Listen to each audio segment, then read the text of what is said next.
अब यहाँ हम हमारे पंचायती राज पदाधिकारी उपस्थित हैं और हमारे मुखिया जी उपस्थित हैं। हम दोनों से आग्रह करेंगे कि रोड बन गया और उसको स्कूल बराबर कर देना, बिल्कुल या सुनिश्चित करेंगे। आज घोषणा हमारे मुखिया जी इसका कर देंगे कि इसमें भराई करता होगा। जी आगे आएंगे, जब उनकी बारी आएगी तो शायद जरूर वो ध्यान देंगे इन बातों पर। और अब जैसा कि आप लोगों ने सुना, शिक्षा संवाद कार्यक्रम की जानकारी दे रहे थे हमारे भूतपूर्व मुखिया प्रतिनिधि, साथ ही साथ विद्यालय प्रबंध समिति के सदस्य। और अब आप सबों को लेकर चलते हैं हम अपने वर्तमान मुखिया प्रतिनिधि श्री तनवीर आलम जी के पास कि वो आपको अपने मुखारबिंद से आप लोगों को शब्द कर सके, आशीर्वचन दे सके, शिक्षा संवाद कार्यक्रम की जानकारी दे सके। जोरदार तालियां एक बार हो जाए।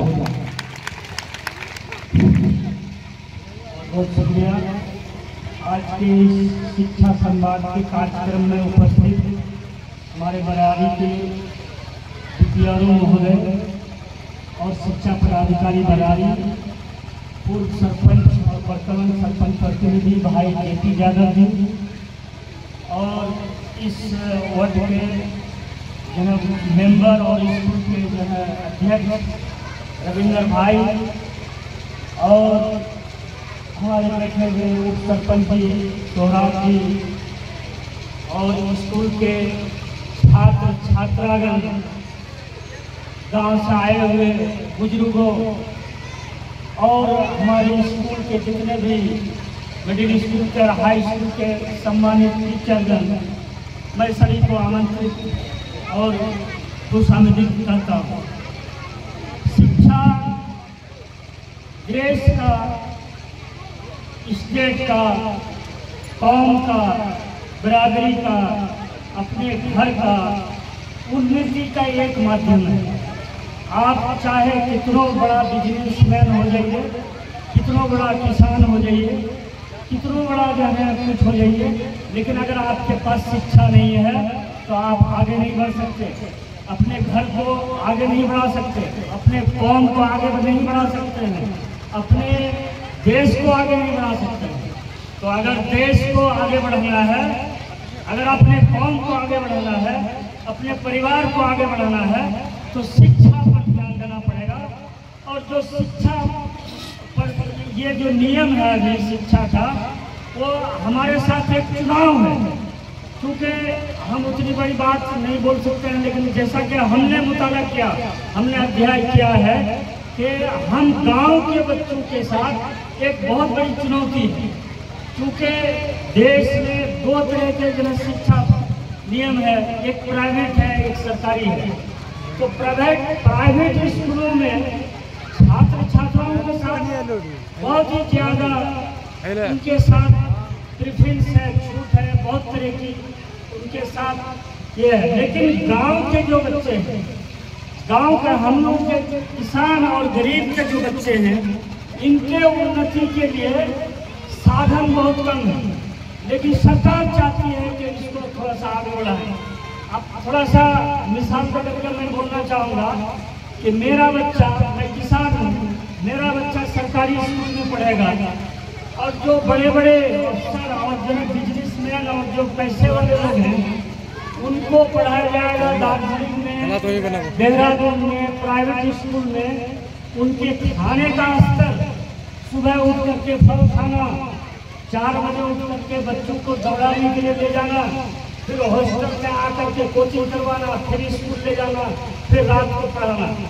ये जो स्तर है वो हमसे बहुत ज़्यादा मुकाबला करता है। हम पढ़ते हैं लेकिन हम मौलवी और पंडित तक रह जाते हैं गांव भर में पढ़ करके। लेकिन जो बड़े लोग हैं उनके बच्चे IAS अफसर बनते हैं, उनके बड़े बिजनेसमैन बनते हैं, उनके नेतागण बनते हैं, और हम सिर्फ मौलवी और पंडित तक महदूद रह जाते हैं। ये हमारे साथ चुनाव है। मैं आप सभी को कहना चाहूँगा कि इस चुनौती को जो है लेने के लिए या इससे उभरने के लिए गार्जियन को, छात्र को, छात्राओं को और स्कूल के टीचर को भी जिम्मेदारी लेना पड़ेगा।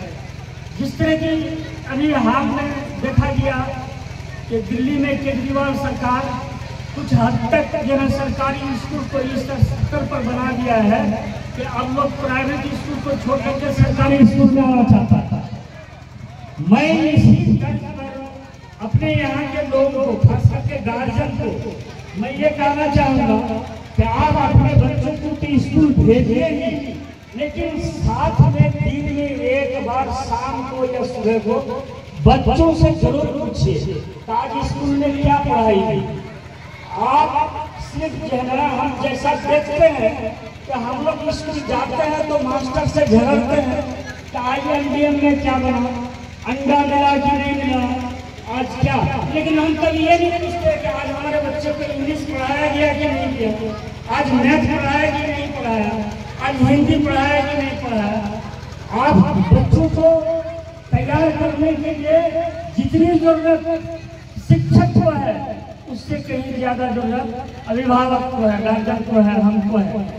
इसलिए मैं निवेदन करूंगा कि जिन बच्चों को आप इस तरह के स्कूल में पढ़ाते हैं, यहाँ के छात्र छात्रा, गार्जियन और जो है हमारे विद्यालय के जितने भी सम्मानित टीचर हैं, आपको भी बच्चों की लाइफ के बारे में जिम्मेदारी लेनी होगी।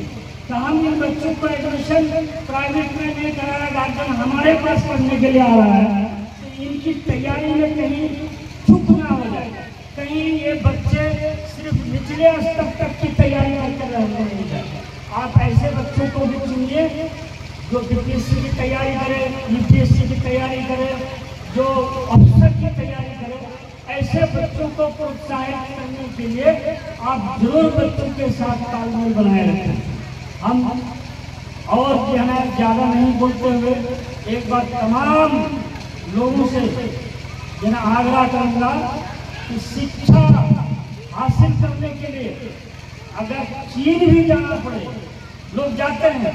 जैसे हम लोगों के मजहबी किताब में लिखा हुआ था कि यह लिखा हुआ है कि तालीम हासिल करना हर मर्द, औरत और बच्चों की ये जरूरत है, और तालीम हासिल करने के लिए अगर कहीं विदेश जाने की जरूरत पड़ी तो जाना चाहिए और गार्जियन को भेजना चाहिए। अपने बच्चों का मनोबल को बढ़ाना चाहिए, उकताना नहीं चाहिए कि हमारे बच्चे मैट्रिक कर लिए, इंटर कर लिए, ग्रेजुएशन कर लिए, लेकिन अभी तक कामयाब नहीं हो पाए हैं। इस तरह का जन मनोबल उसको बढ़ाने के लिए गार्जियन की जरूरत पड़ती है। गार्जियन को ऑफर करना पड़ेगा बच्चों को, तो आप जितना पढ़ना चाहते हैं हम अपनी मेहनत से आपके लिए खर्च करने के लिए तैयार हैं, बस सबका आप पढ़िए। इसीलिए हम छात्रा और छात्राओं से भी गुजारिश करेंगे कि अपने माता पिता का इज्जत करें, उसका सम्मान करें, और वो जिस मेहनत से आपको पढ़ाना चाहता है उस पर खरा उतरने का कोशिश करें। मैं इसी के बाद साथ आपकी बात करता हूँ। जय हिंद, जय भारत।